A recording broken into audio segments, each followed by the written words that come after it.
થી કે જ્યાં બેલારુસમાં ફસાયેલી મહિલા વતન પરત ફરી છે।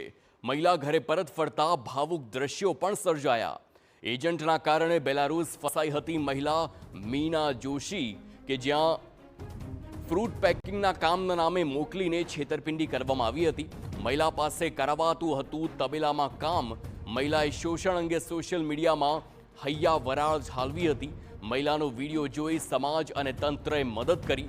મહિલાએ વિદેશથી પરત ફર્યા બાદ વડોદરાના એજન્ટે ચીમકી આપી છે। સાથે જ મહિલાને વિદેશ જવા થયેલા ખર્ચમાં ₹7 લાખ પરત કરવાની પણ માંગ કરી।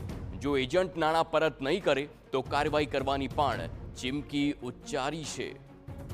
તો આવી અનેક વખત ઘટનાઓ બને છે કે જ્યાં એજન્ટ સારી નોકરીની લાલચ આપીને વિદેશ મોકલતા હોય છે અને ત્યારબાદ અનેક એવા ભારતીયો કે ત્યાં ફસાઈ જતા હોય છે। તેવી જ આ ઘટના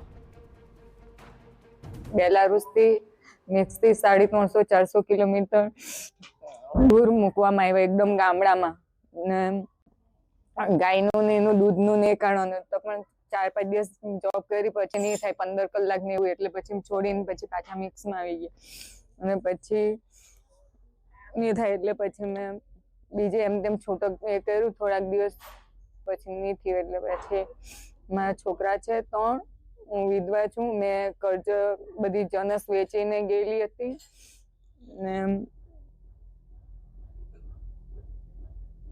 શું વાયદો કર્યો હતો તમને શરૂઆત થઈ જાય? એવું કીધું હતું કે ત્યાં જોબ સારી છે સ્ટ્રોબેરી પેકિંગમાં અને તમને 70,000 થી 80,000 નો પગાર છે, રહેવા ખાવાનું 2 ટાઈમ ખાવાનું ને રહેવાનું ફ્રી છે। પછી ત્યાં જોયું ત્યાં કંઈ જ નહીં હતું ને પગાર બી 40,000 ની અંદર જ છે, ત્યાં વધારે પગાર જ નથી।